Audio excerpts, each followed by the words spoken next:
Buonasera, benvenuti a GiovedìScienza, bentornati. Good evening, welcome. Welcome to GiovedìScienza Science on a Thursday. Welcome back to the Colosseo Theatre. As always, this evening we have here a musical instrument, which is a gong, and we would like to call two people who have been volunteered in inverted commas, and here we have Anna and Francesco. If I haven't got your names, I got the name wrong. It's Anna and Fabrizio. While they are going to sit here, let's try a mic test. Fabrizio, not Francesco, as I said. Testing. From the Cottini High School in the mic. I am from the Cottini Art School, and I am from the Alfieri Classical High School. Let's try one. The gong, I would like to remind you that if you have a question, if there's something which isn't clear, if you have a question which has to do with the conference, you can get up and go and play the gong. Non più forte di così, ecco. Oh, that's louder, but no louder than that. Right, so you have the possibility to interrupt at most once each, but that's a big responsibility. And so choose the right moment. And now let us move on to this evening's topic. We are used to thinking of our era as an era of a technological era, great innovations, the discovery of new materials. But in fact, this is only true when we talk about the speed of innovation, because there's always been innovation, has there not? It's a bit like art. Every type of art has had a moment in which it was contemporary. Innovation, by definition, is like this. So this evening we will have a number of innovations that are linked also to the discovery of new materials, moving through technological eras to understand what the future holds. And we're doing it with Gianfranco Pacchioni, who is sitting next to me. Gianfranco Pacchioni è prorettore all'Università Milano. Gianfranco Pacchioni is the Vice Chancellor of the Milano Bicocca University, and he directed the Department of the Science of Materials. He's won prizes and awards, and here he has a number of books. They're all his scientific publications, his papers, and all of that. But I would like to show how small the world is. This is a book published by Zanichelli, 2008. It was very interesting and very long-lasting books. 2008 on nanotechnology, which is still very current, and that's really very surprising because the topic is rapidly evolving. You probably have nanotechnologies which are even more advanced than 2008, because in your mobile there are objects inside that are very few nanometers, and each one of those objects make it possible for you to communicate with the rest of the world. And thank you, first of all. Thank you very much for this invitation. I'm very pleased to be here, and thank you very much for being here this evening. I will be trying, in the course of this presentation, to tell you a story about what has happened and raise some questions. And the question is where are we going? It's not a trivial question. There's always been technology, but the speed of evolution is becoming faster and faster, and this raises questions. Well, let's just start. I always start with this slide, which shows a series of objects which currently we use on a daily basis that have entered our everyday life. But if we think about it, 20 years ago, there was nothing of all this. There was nothing, and in fact some of these things were unimaginable. But we have them here with us today. And if we take another step forward and you look look at these other objects that are not material, solid physical objects, but are services, software, and the like, true and are used especially by young people. We all use Google, Skype, Twitter, LinkedIn, and so on. All these things are once again that didn't exist. So the question is, what will there be in 10, 15 years? Something that we can't even imagine. This is the first question that we have. Clearly, the way in which technology impacts on society is an old question. And towards the end of the millennium, a certain number of people started asking themselves, it was around about 98, 99, what the most important discovery of the past 1,000 years had been. They were researchers, journalists, intellectuals, and so on. And there are very many answers that you can give that, because if you look into the past, you see that the revolutions that have taken place in the past 1,000 years are enormous. Cars, evolution, industrial revolution, antibiotics, penicillin, relativity, Newton, so on and so forth. But, in fact, the answer that prevailed was not one of the ones included there. In fact, the answer which was given was not one of these. Most of the people interviewed said that the most important invention of the past 1,000 years dated to 1455, and it was Johann Gutenberg. He is considered the inventor of print, although it was already known in China, but he introduced an innovation, a technological innovation, which is very important, because up to when printing was invented, books were written by hand, so there were very few. They were kept in precious libraries or hidden in convents, and there were very few books that existed. So, in fact, 50 years after Gutenberg's invention, they had printed 30,000 books and some million books, which is the beginning of the spread of this culture. And this catalyzed the knowledge, a very important point. Gutenberg had developed an innovation. He used to print on a material called paper, which is something we still use, but which didn't exist before then. It was a very important technological development. What was used before? Parchment or papyrus or clay tablets, things that weren't practical or very expensive. But Gutenberg had some knowledge of metallurgy, and he created an alloy of tin and lead that created these characters that could be removed and that resisted to pressure, which meant that they could be used repeatedly for print. Now, if we, coming to our days, if we ask ourselves what the most important invention of the past 50, 100 years is, that is to say, we come closer to us, once again, the answers may be plentiful. That is to say, in the 20th century, we've had television, computers, flights, genetics, DNA, laser, drugs, lots of things that we consider essential. Each one, per se, is very important and could be considered a great discovery. But in fact, there is one which exceeds all the others, and that is Internet. The Internet is a revolution which started technically towards the beginning of the 1990s, but which started to enter our lives between 1995 and the year 2000.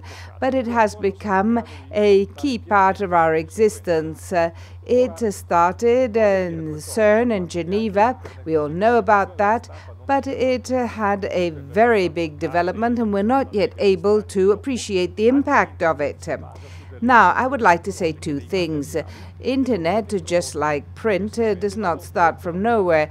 Gutenberg used paper and a particular alloy, but Internet too is based on technological innovation and materials that were progressively introduced. And very briefly, I would like to give you an overview of the materials, because they help us understand how things evolve. Semiconductors, that is to say silica, but also magnetic materials, and I'll show you why in a moment.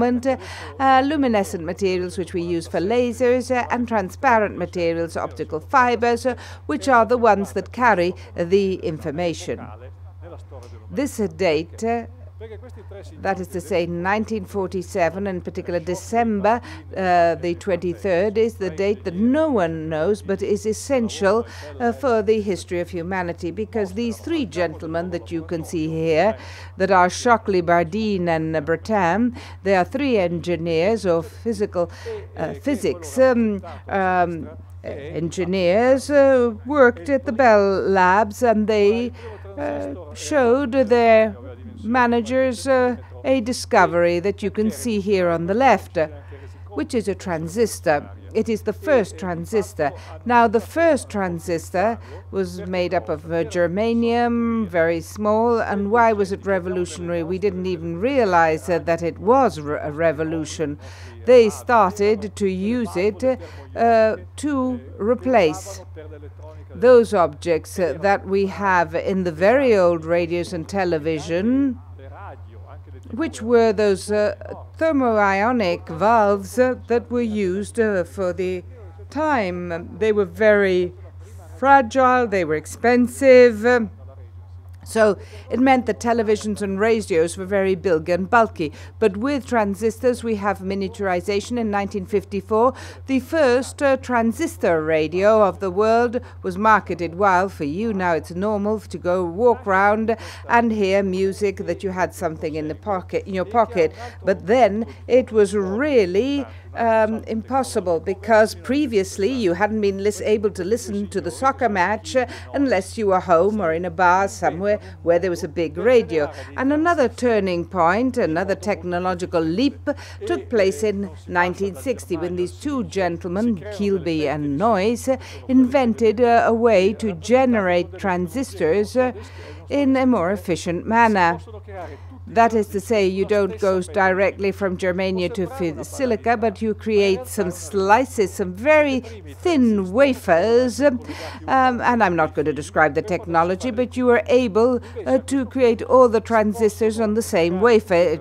It's a revolution, although it might not seem so, because the first transistors had to be connected one by one with wires, while at this point it is possible to have the transistors on the same silica base, and this enhances the machine. Somebody realizes this. This gentleman who you see here is Gordon Moore, who was one of the founders of Intel, a company that still exists nowadays and produces microprocessors. In 1965, this gentleman, in an article which was published in Popular Electronics, he said, one day we will have computers that will be sold. You can't really see it in the cartoon.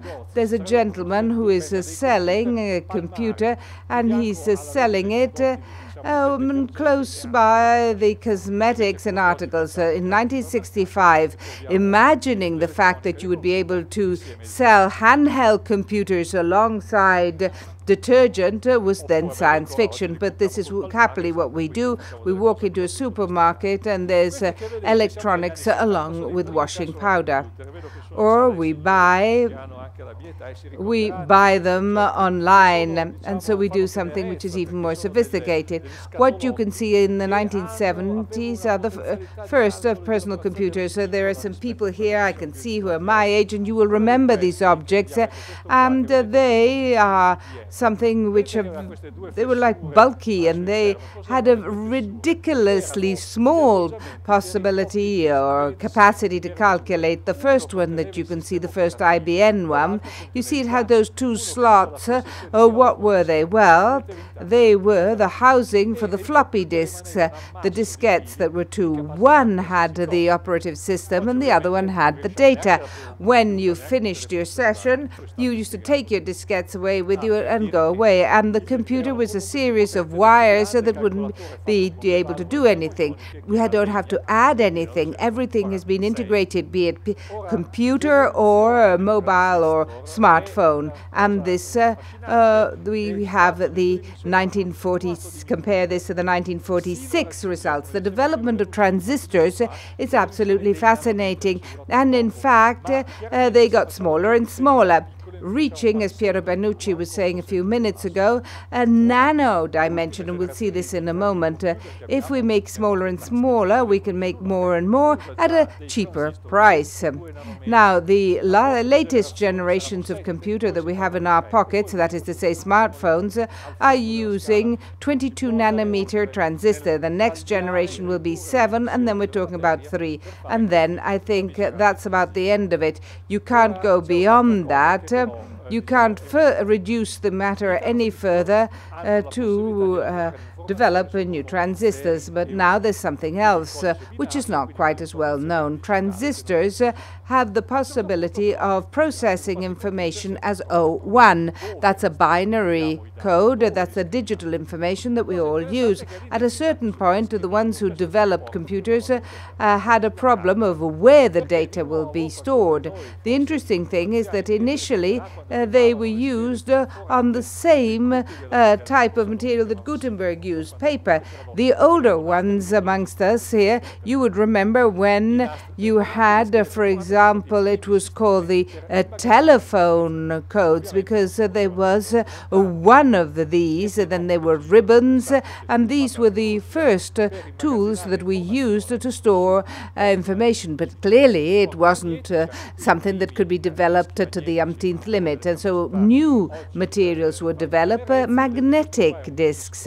Once again here, the first disks had a very limited capacity. This is a disk here. At the time, 1966 was 67, was the top of technology. It had 500 kilobytes of memory, but the diameter was 66 centimeters, and somebody turned it into a table.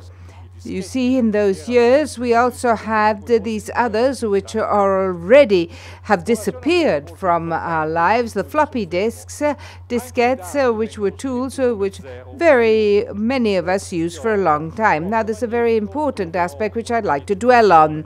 Data, too, are written as O and 1. And so I have a magnetic support where there is a magnetization. You can see it's say that green is 1, and where it's white, it's 0. For the sake of this example, if I am able to write it in smaller and smaller areas, if the domains are smaller and smaller, at that point I can write more and more information, put more and more data, and therefore manage more and more data, which is a problem that we at a certain point we had. There's a story I'd like to tell you, a personal story here, but which I think is important. In 1982, another way to write information was developed, the so-called compact disc. It still exists. It's sort of on its way out, but it's still there. At the time, it was very important. Now, using a process which was completely different, not storing from a magnetic point of view, but using a light beam, it was able to store more information. In those years, 87, 88, I worked at the IBM in California. IBM at the time had 50% of the world market of magnetic disks. When this device, the compact disc, was marketed, one day I heard people saying this at this point, it will take the place of the magnetic disk and we will lose our jobs. So there was a very clear link between the development of technology and people's individual future. But what no one had foreseen is the two gentlemen, Fert and Grunberg, two physicists, in 1988-89 discovered something which I won't describe here, the giant magnetoresistance developed a link to nanotechnology, thanks to which it was possible to develop magnetic heads that were hypersensitive, that were able to read these very smaller and smaller magnets, the recordings, and therefore develop the technology. When I was at the IBM, I used to share a house with Stuart Parking. He didn't get a Nobel Prize, but he should have. Who was the one who implemented this technology in IBM? And a very few years after this breakthrough, IBM was marketing them, and we use them, for example, for disks. A terabyte of storage costs 400 euros, maybe less than that. I tell this story because breakthroughs, technological breakthroughs, cannot be foreseen. At the IBM, everybody was concerned, worried that magnetic disks would have disappeared, but it wasn't true, because this discovery took place, and to date we use magnetic storage. It is impossible to foresee the future. We can extrapolate, but we cannot foresee. Here you see this is an image that summarized how we moved from paper and the 80 bytes of information that were contained to very dense one, and in fact to have what you have in one of those disks, 2,000 juggernauts with 20 tons of information on paper. Briefly, there are two more technologies that underlie Internet. The first one is laser. Laser was invented in 1960. Again, I always tell you, if you'd asked people who were working on the laser what the laser would be used for, the answer was, I don't know. These are fundamental physics research projects, but nowadays lasers are used for an important number of applications. Internet, when you say send, so on, this generates a series of light impulses that are generated by lasers.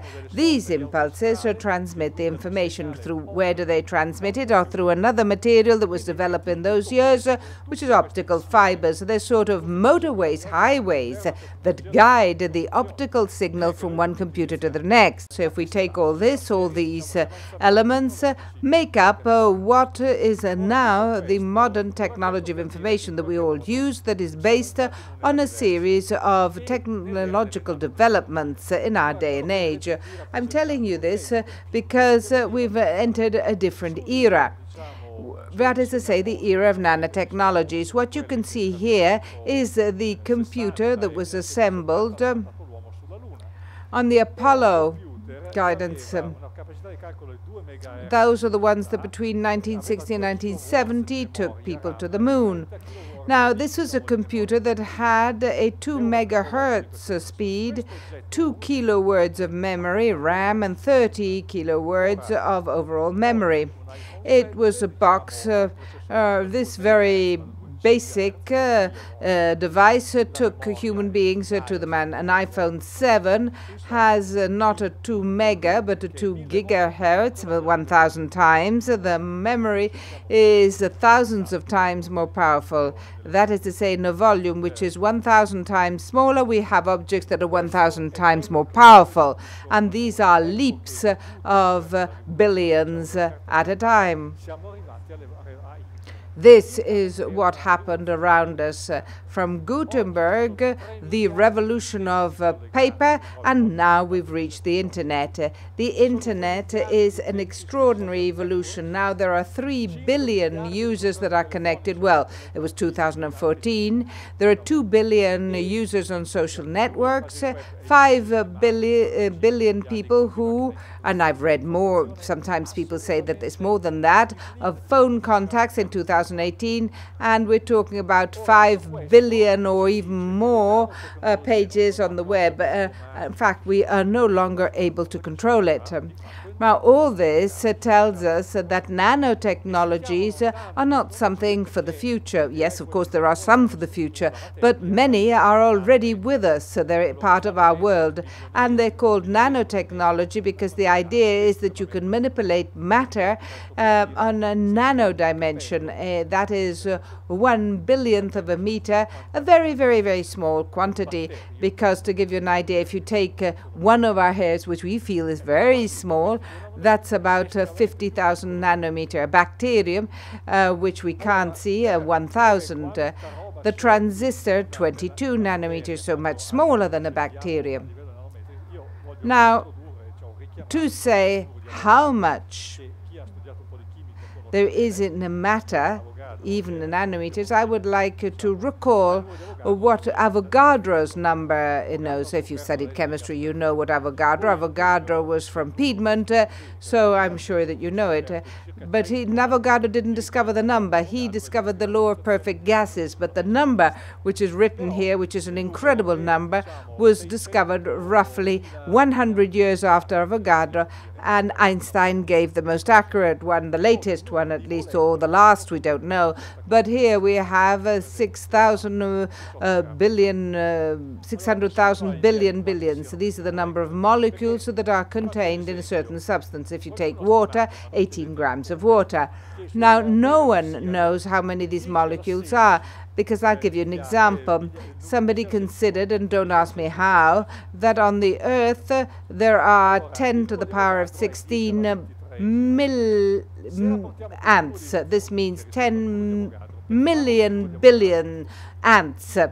Now, this is 10 to the power 23. So if we compare Avogadro's number with the number of ants, this means that you need 60 million planets like the Earth.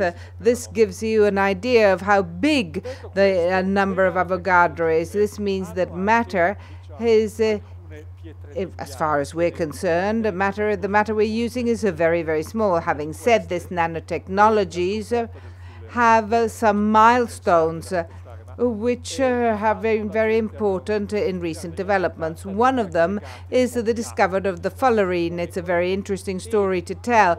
But in fact, people started in the 80s to study aggregates of very few atoms, and by chance, with serendipity, shall we say, they found a particular molecule that had 60 atoms of carbon. And the Smalley, who is the discoverer, with Croto, who has also been one of the people who've been here at GiovedìScienza, had the idea, they understood that it was a spherical molecule and that it had a structure that you can see of a football ball, the balls that were used in those years.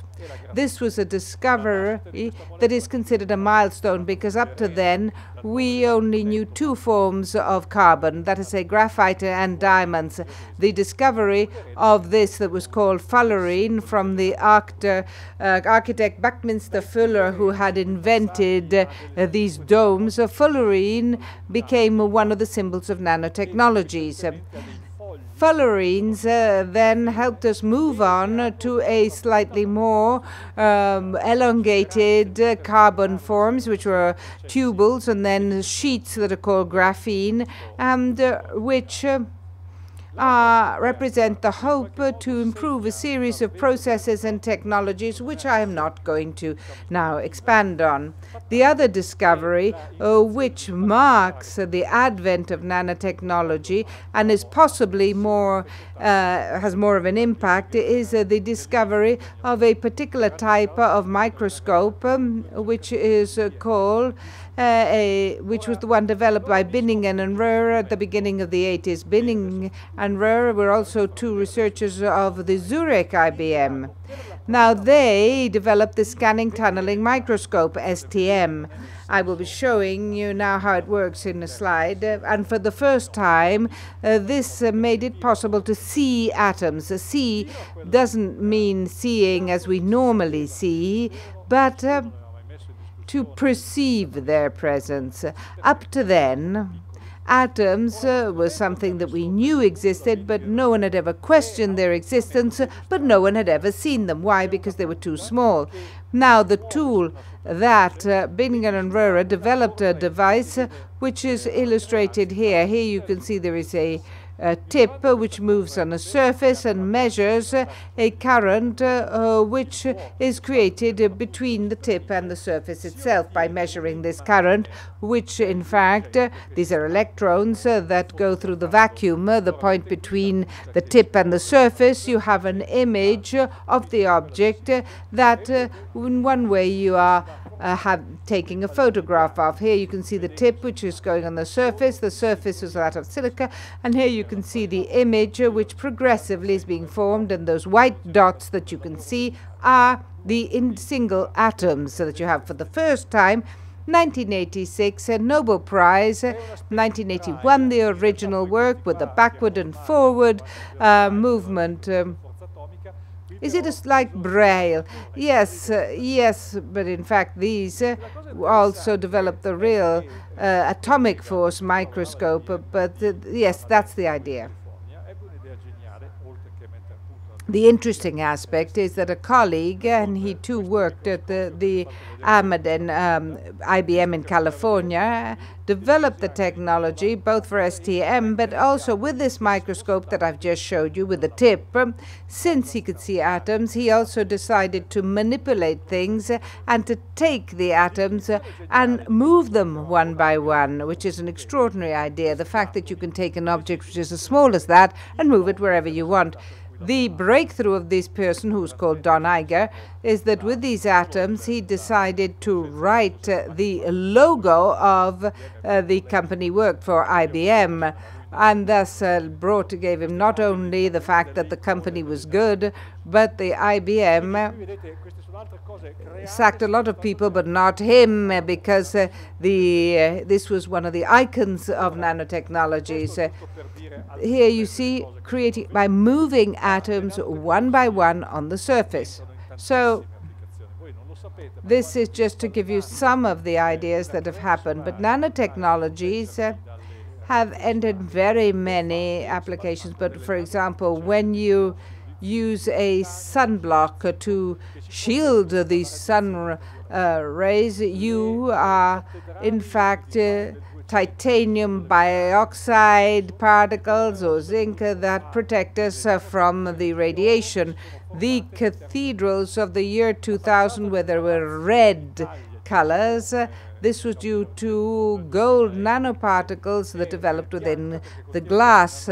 Here you see the Expo Italia building 2015 is white because it contains titanium dioxide particles, which is self-cleaning them. So there are many tiny and big applications that can either clean or to color or things like that.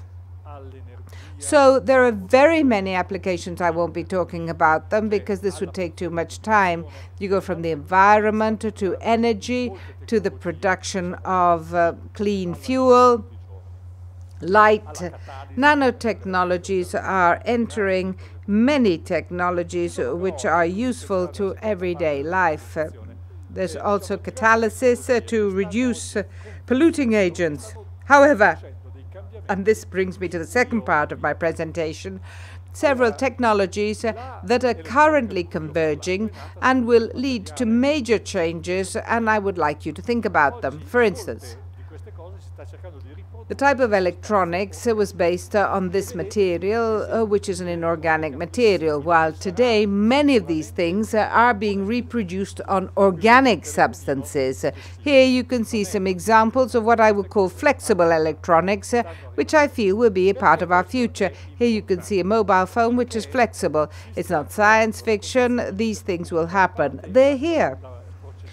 Why is this important? Well, because we are creating the condition whereby microprocessors will be more powerful and smaller and more sophisticated. They will be combined or even implanted with the living beings. in fact, electronics that can be implanted, which is biocompatible, will be, in the near future, a part of our lives, initially, clearly, to create to solve problems. For instance, lesions, neural connections that will have been lost, recovering functions, so on and so forth. But be careful, because this is a slippery slope.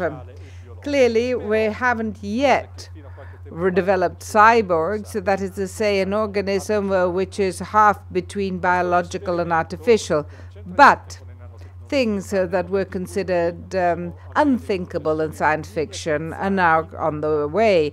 This experiment, which has nothing to do with nanotechnologies, but when we can have miniaturized processes, tells us what the consequences might be. This was an experiment that was performed about 15 years ago, where mice received very small processors connected directly to the brain neurons. With these devices, the mice were controlled remotely. It says go right, and the mice went right, go left, went left. This might seem surprising. It's not so surprising. It's quite easy. But the most surprising thing and the most disquieting thing is that following these electrical stimuli, it was also possible to create satisfaction and pleasure in the mouse. So you stimulate electrical stimuli that leads to ideas or the feeling that the mouse was no longer thirsty, no longer hungry, and so on and so forth.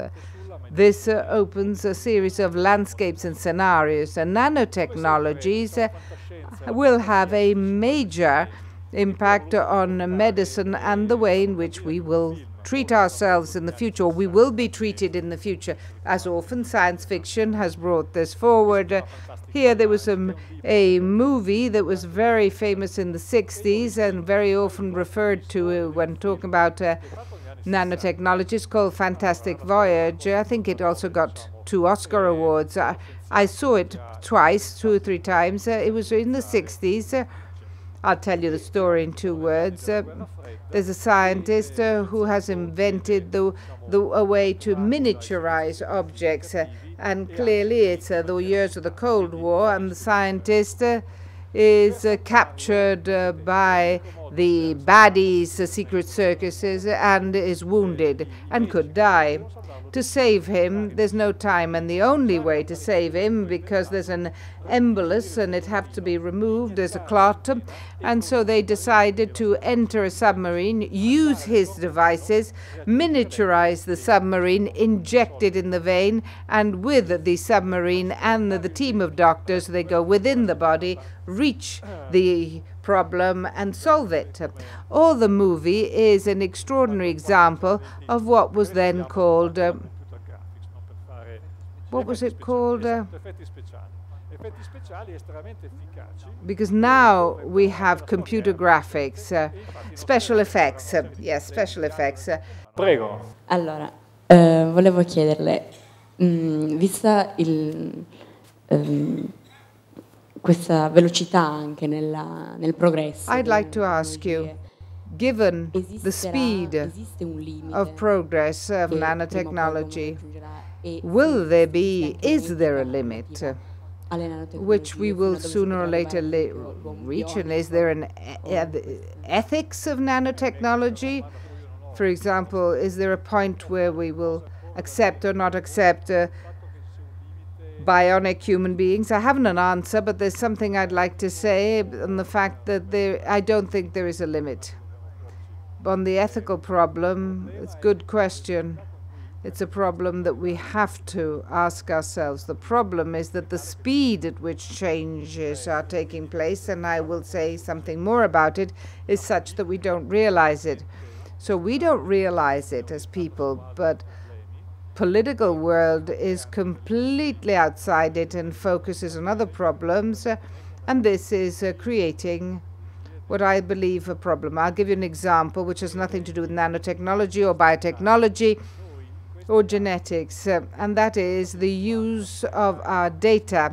Over these past few years, we have been used to download apps or programs free, believing they were free, in exchange for what? In exchange for all our data.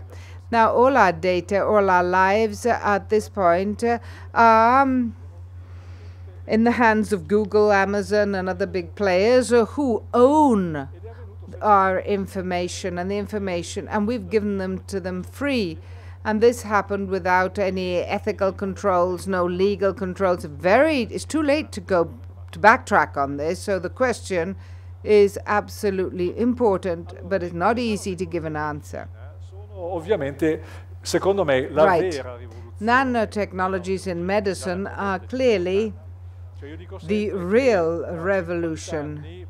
And there have already been many others. I think that in 50 years or more or less, but roughly, that'll be it.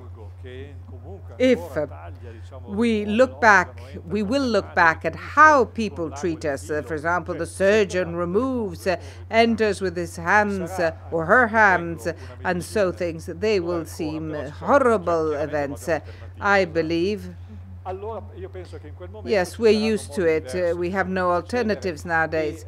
But I think that at that point, there will be very different ways of proceeding. And for instance, there will be targeted treatment, because when we take a drug, we take one systemically that acts on our body, and maybe the only thing that's a problem is our little finger. So we have a series of we take a series of drugs that are not targeted. What you see here are two types of major innovations. One is a diagnostic one. We're already using nanoparticles to identify where the problem is. For example, where the cancer cell is with these luminescent techniques. But above all, we will be developing nanotechnology that will be able to deliver drugs, recognize the disease cells, and act only on them, destroying them without affecting the healthy ones, which is not possible nowadays. The other big development, and these are only the first steps of nanotechnologies, and here there's been a lot of science fiction, molecular machines and devices. Now we're using machines in many automated systems. We know what a machine is, but a molecular nanomachine is a series of molecular parts that carry out a function. A machine to work needs a series of instructions. I must know how to do things. I need energy, because otherwise I don't know how to do it. And therefore, I must have an object that is able to replicate this function infinite times without making a mistake. It's not so simple.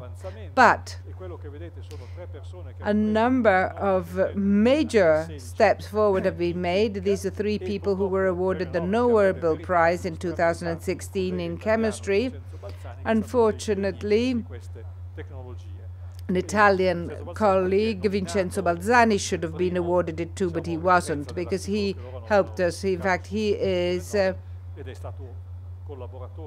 referred to in the article that they published, and he worked with two of them.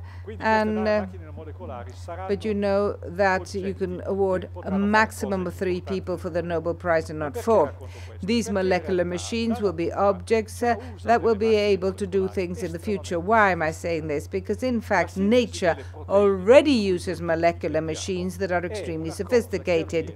The synthesis of protein, which we all depend on, is something which happens thanks to ribosomes that are some entities within the cells consisting of 2 parts, and when they must synthesize the protein, they join together, they capture the various amino acids, they put them in a chain that forms a protein, and when the protein is finished, they realize that it's finished, they release it into the body, the 2 parts separate, ready to do it again.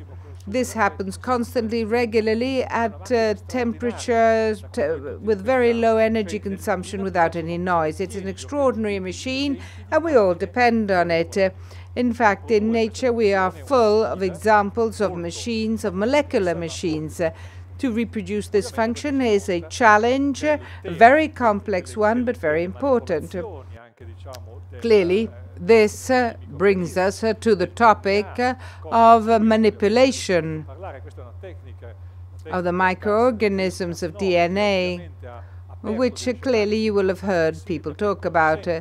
This is a CRISP, the clustered regularly into space short palindromic repeats, which makes it possible to cut pieces of DNA and replace them with other pieces of DNA.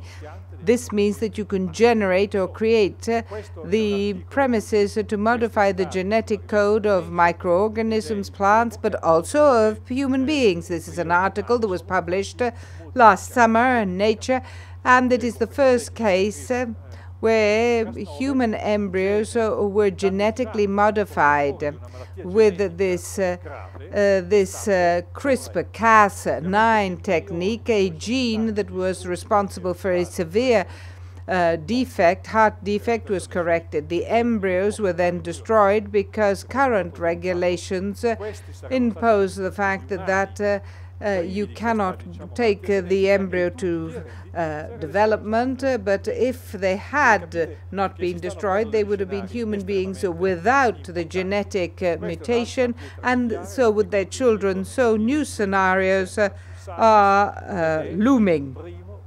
This is another milestone, Article 2015, Science, and it is the first entirely synthetic bacterium. It was designed with the computer, the various components, the 4 elementary bases that make up the DNA.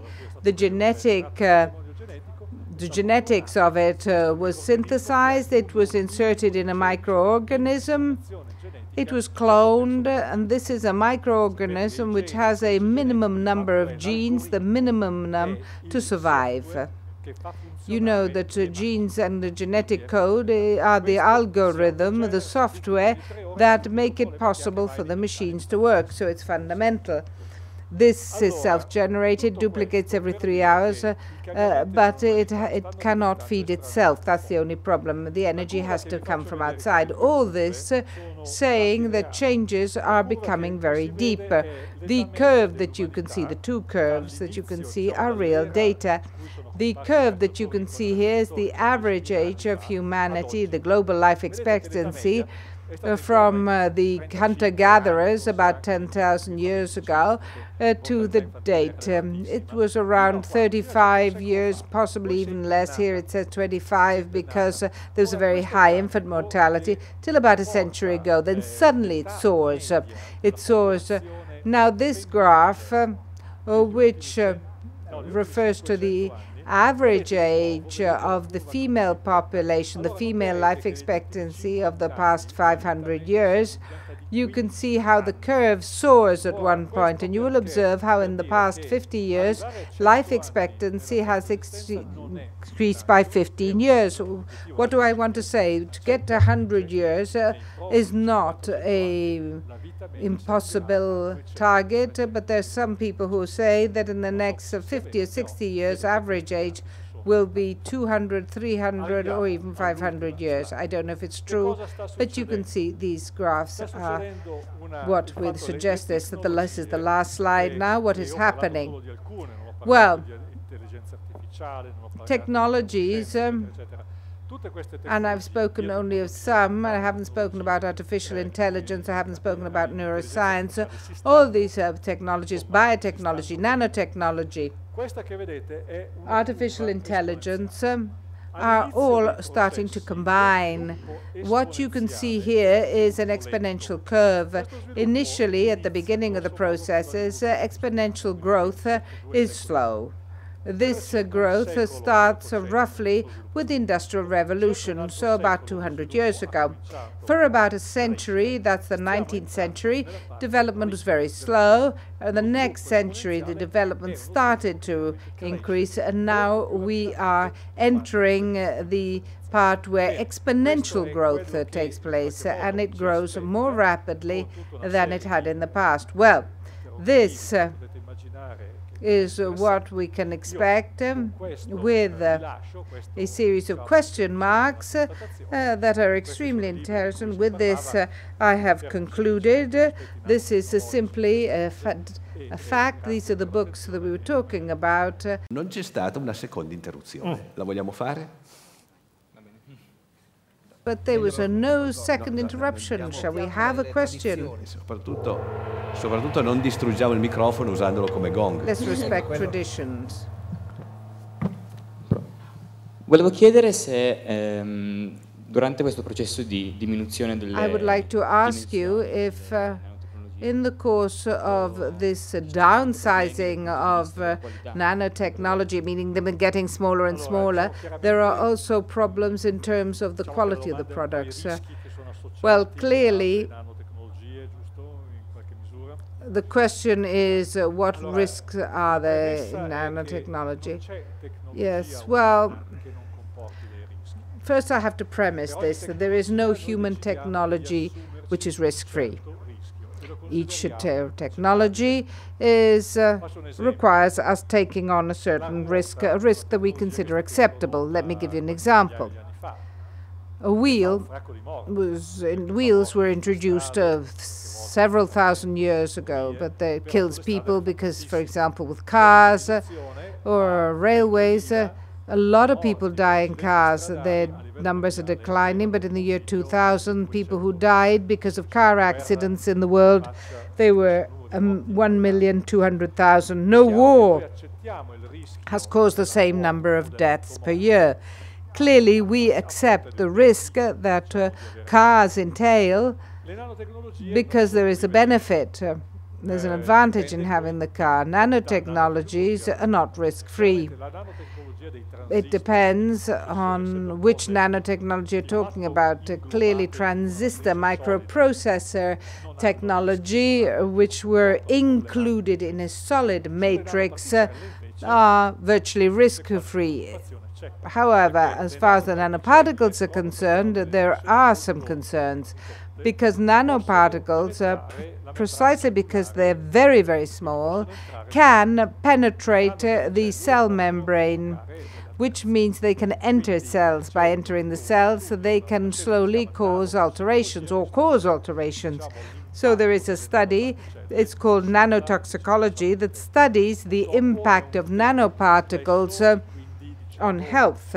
Unfortunately, it's a very complex topic, so there's very little and limited data, and there is no precise information. So at this point, we have a principle of caution. Are there any questions from the audience? In the meantime, since we have somebody who from the art school, is there also nano art? Well, clearly there are some very beautiful images. Some people have gathered them, they've collected them, because when you enter the nano world, you can discover artistically wonderful things, because these are images that are artificially colored, or maybe not, but which highlight, show evidence, things that you can see in the microscopic world. There are people who do this and create images that are created with these special microscopes and also sell them. Thank you and goodbye.